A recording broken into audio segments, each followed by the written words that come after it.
जब से इंग्लैंड ने भारत को 4-0 से हराया है, तब से विराट कोहली का हर एक फैंस एक ही बात बोल रहा है कि बेटे को हाथ लगाने से पहले बाप से बात कर। 14 जुलाई से इंडिया और इंग्लैंड का पहला ओडीआई होने वाला है और विराट कोहली भूखे शेर की तरह इंग्लैंड का इंतजार कर रहा है, क्योंकि इंग्लैंड ने भारत को सिर्फ 4-0 से हराया नहीं है, बल्कि उस किले को कब्जा करने की कोशिश की है, जिस किले को विराट कोहली अपने खून से, रोहित शर्मा अपने पसीने से मेहनत करके, मतलब 4 साल 5 महीना 1602 दिन तक T20 में इंडिया को नंबर 1 यानी रैंक 1 पे रखा था, लेकिन इंग्लैंड ने उसे धक्का देके रैंक 2 पे कर दिया है। और पूरी दुनिया को पता है कि अगर कोई भी इंसान विराट कोहली के किले को कब्जा करने की कोशिश की है, तब किंग कोहली वापस पलट के आया है और दुश्मन के इरादे को मिट्टी में मिला के अपने किला को फतह किया है, उसे जीता है। और इंग्लैंड ने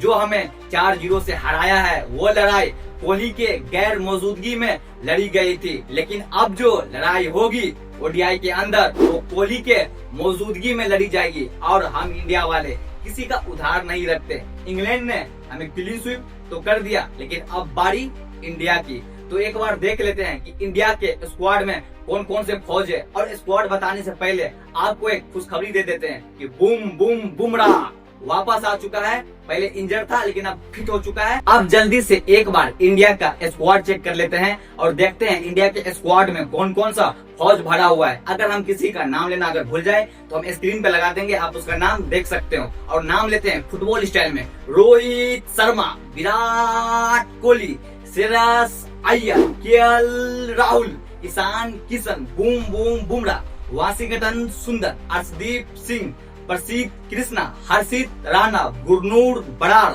और अब जो भी नाम छूट गया आप स्क्रीन पे देख लेना। लेकिन अब आप और हम बनाते हैं बेस्ट 11 जो इंग्लैंड को कुटाई कर सके।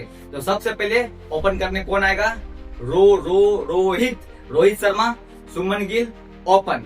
3 नंबर पे तो कोई मालूम है पूरी दुनिया में 3 नंबर का कोई बैट्समैन विराट कोहली के अलावा कोई है ही नहीं। तो 3 नंबर पे हम रखेंगे विराट कोहली को। 4 नंबर पे रखेंगे हम अपना सरपंच साहब और ओडीआई का वाइस कैप्टन। 4 नंबर पे हो गया श्रेयस अय्यर।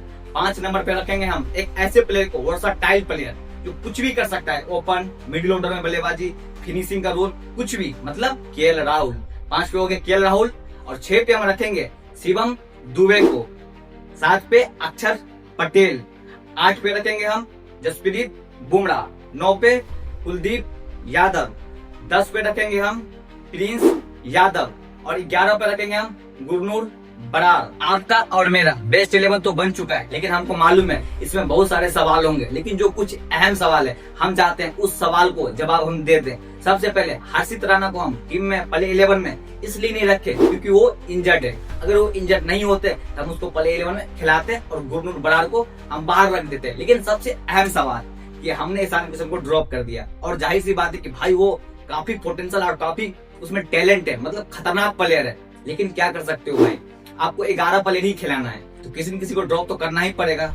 आप एग्जांपल के लिए मान लो अगर ईशान किशन को टीम में डालना है, अब ईशान किशन से पहले क्या है कि 5 प्रॉपर बॉलर है, 5 प्रॉपर बैट्समैन और एक ऑलराउंडर शिवम दुबे। अभी एग्जांपल के लिए हम अक्षर पटेल को प्रॉपर बॉलर मान के ही चल रहे हैं। तो ऐसे में 5 प्रॉपर बैट्समैन है, 5 प्रॉपर बॉलर है और एक ऑलराउंडर है।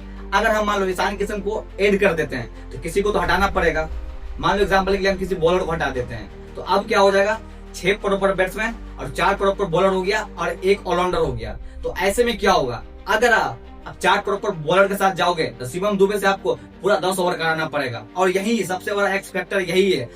और शिवम दुबे का 10 ओवर ये घाटे का सौदा हो सकता है इंडिया के लिए, क्योंकि सामने इंग्लैंड एक मजबूत टीम है। या फिर दूसरा ऑप्शन ये है कि शिवम दुबे को ही अब ड्रॉप कर दो, ईशान किशन को टीम के अंदर ले आओ। तो ऐसे में क्या होगा, आपके 6 प्रॉपर बैट्समैन हो जाएंगे, 5 प्रॉपर बॉलर हो जाएगा। तो ये भी अच्छा ऑप्शन है। लेकिन इसमें एक छोटा सा इंडिया का घाटा ये रहेगा कि इंडिया के पास बॉलिंग का एडवांटेज नहीं रहेगा। हम शिवम दुबे को इसलिए खिलाना चाह रहे थे क्योंकि बैटिंग ईशान किशन, शिवम दुबे ये दोनों ही कर लेगा। लेकिन अगर शिवम दुबे टीम के अंदर रहेगा तो अगर कहीं 1 ओवर 2 ओवर या 3-4 ओवर कहीं इंडिया को अगर मुश्किल स्थिति में या कभी निकलवाना हो तो शिवम दुबे वो काम आ सकता था और ये इंडिया के लिए एडवांटेज था। तो इसी वजह से मैं शिवम दुबे को पहले 11 में रखे थे और ईशान किशन को ड्रॉप किए थे।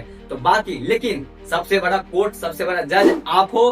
तो आपका बेस्ट 11 क्या है आप लोग कमेंट करके बताओ। अगर हमारे पहले 11 में कुछ कमी है तो हम क्या सुधार कर सकते हैं, आप वो भी कमेंट करके जरूर बताओ। मिलते हैं अगले वीडियो में, फिलहाल के लिए बाय।